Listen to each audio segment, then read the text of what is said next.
Что объединяет Дональда Трампа, Билла Гейтса и выпускника Академии ФСБ? Больше, чем вы думаете. Это рассказ о том, как влиятельные люди по обе стороны Атлантики попали в крупнейший сексуальный скандал в истории. Это Гузель Ганиева, фотомодель. В 2021 году она подала в суд на американского миллиардера-инвестора Леона Блэка. Ганиева обвинила его в многолетних сексуальных домогательствах. А вот одно важное обстоятельство. Леон Блэк – близкий друг финансиста Джеффри Эпштейна. Если вам не знакомо это имя, то вот самая короткая версия.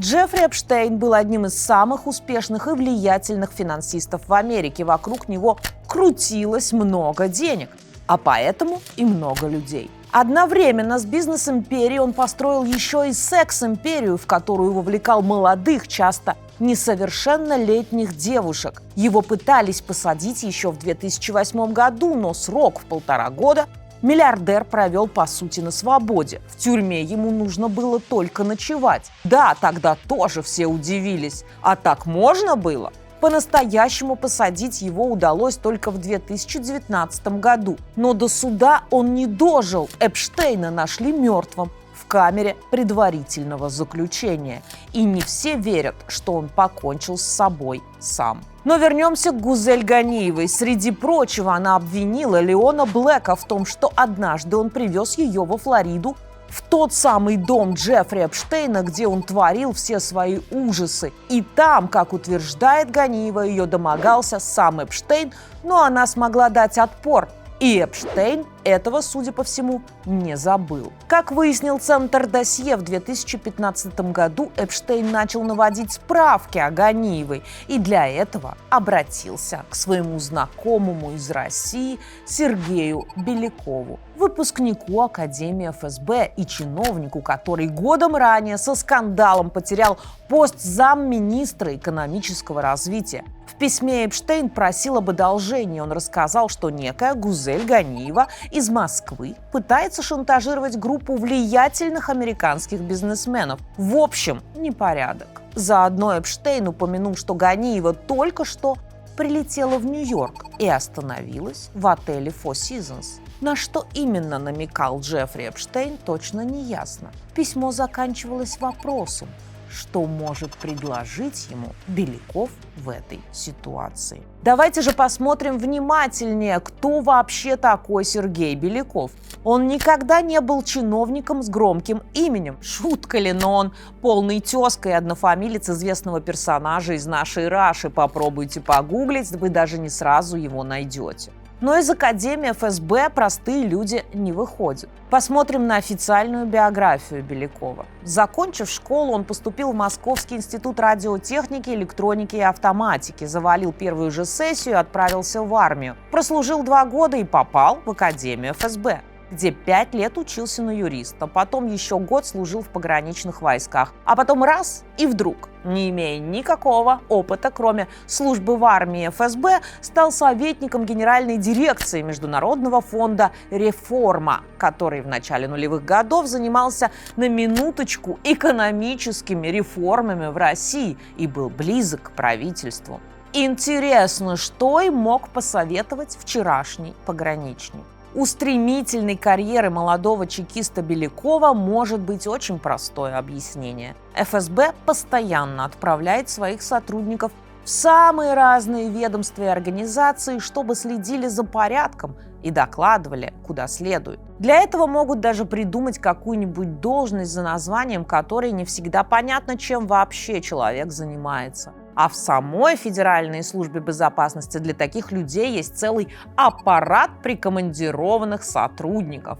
Разумеется, все данные об этих сотрудниках строго засекречены. Но в крупных организациях есть посты, которые традиционно всегда занимают ФСБшники. Например, это вице-президенты по безопасности или вот такие советники из ниоткуда. Правильно говорят, что Россия – страна возможностей. особенно для чекистов. Со временем Беляков заработал себе репутацию человека, близкого к экономическим элитам. Он работал и со структурами Олега Дерипаски, и с Союзом промышленников и предпринимателей, и даже был помощником Эльвиры Набиуллиной, тогда министра экономического развития. Позже, когда ее сменит на посту Андрей Белоусов, Беляков станет его заместителем. Однако пресса всерьез обратила на Белякова внимание только в 2014 году, когда его уволили за пост в Фейсбуке. Там он раскритиковал решение правительства Медведева. Потом Беляков постепенно ушел из власти в бизнес. Сейчас он управляющий директор маркетплейса «Озон». Эпштейн даже помогал Белякову привести именитых гостей на Петербургский экономический форум, куда многие отказались ехать после аннексии Крыма. Вообще Эпштейн, судя по всему, искренне интересовался Россией. Как минимум в одном из писем Белякову он даже дает советы и критикует решение российского Центробанка поднять ключевую ставку. Конечно, Сергей Беляков не мог остаться в долгу, но что он мог предложить Эпштейну в качестве помощи? То же, что и любой ФСБшник со связями – навести справки у своих источников. Не задавая лишних вопросов, Беляков пробил Ганиеву и выслал отчет. По его словам, Гузель занималась бизнесом в США и других странах. Покровителей не имела. Участвовала в неких жестких историях, но тут без подробностей. В последнее время у бизнеса начались проблемы, вот и повод для шантажа. Рекомендация закрыть Ганиевой въезд в Штаты. А сейчас давайте подумаем, зачем целый замминистра по первому свистку побежал заниматься какими-то, очевидно, мутными делами американского миллиардера. Неужели так ценил его помощь на Петербургском форуме?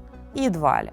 Просто представьте себе, что вы сотрудник спецслужб или хотя бы агент, и буквально вам в руки падает такой подарок человеку, у которого, как говорят, целая куча компромата на представителей мирового истеблишмента. Есть такое понятие «медовая ловушка», «honey trap». Это прием, которым уже много лет пользуются спецслужбы. К жертве подсылают привлекательную девушку или парня, собирают компромат и потом им шантажируют. Беляков про такие вещи совершенно точно знал. Много лет он курировал тот самый Петербургский экономический форум, на котором, и это всем известно, особенно востребован эскорт. Кстати, какие услуги оказывает Эпштейн своим теневым клиентам, все понимали. В разговорах миллиардер даже предлагал организовать Белякову досуг, как он выражался, расслабиться и повеселиться. Тем не менее, в ответ на отчет Эпштейн невинно переспросил, какой же такой бизнес Ганиевой имеет в виду Беляков. Беляков даже привел цифры. По его словам, за хороший сезон девушка зарабатывала больше $100 000. Насколько правдивы эти цифры, сложно сказать, но и Гузель Ганиева девушка серьезная. Чем бы она ни занималась и как бы лично вы к этому не относились, очевидно, что она в этом преуспела. Беляков намекал, что девушке стоило бы запретить въезд в США. Тем не менее, она до сих пор живет не просто в Америке, а в собственном пентхаусе в центре Нью-Йорка. С Леоном Блэком Гузель судилась долго. Ганиева добивалась для него наказания за сексуальные домогательства. К слову, о жестких историях, о которых писал Беляков. По словам Ганиевой, Блэк демонстрировал садистские наклонности. Сам миллиардер в какой-то момент пытался убедить суд в том, что Ганиева представляет угрозу национальной безопасности. Его адвокаты ссылались на статью в издании National Security News. Там утверждалось, что девушка работала на ФСБ. И даже была ссылка на документ, список из 620 человек, которые, по данным украинской разведки, ведут агентурную деятельность в Европе. При этом фамилии Ганиевой в списке нет, но журналисты настаивают, что она фигурирует в списке под другим именем и фамилией – Мария Гучапшева. Центр досье проверил эту версию, и, похоже, она не находит подтверждения. У двух женщин помимо имени также не совпадают ни даты рождения, ни номера паспортов, ни данные о передвижениях.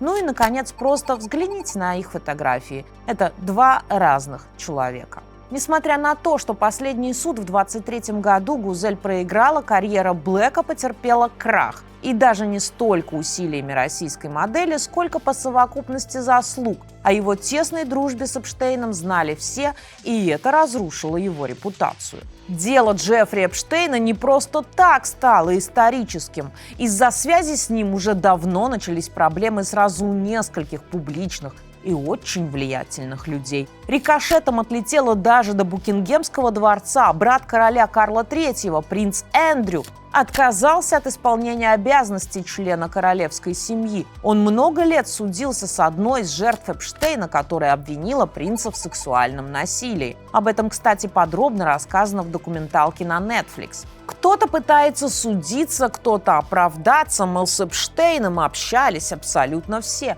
И это правда, поэтому теперь работа и судов, и журналистов разобраться, кто попал в записную книжку влиятельного преступника просто так, а кто действительно участвовал прямо или косвенно в его преступлениях. Российский след в деле Эпштейна, конечно, уже ищут. Этим даже попытались воспользоваться кремлевские политтехнологи, чтобы дискредитировать оппозицию. Но вышло так топорно, что пришлось удалять посты в телеграм-каналах в тот же день.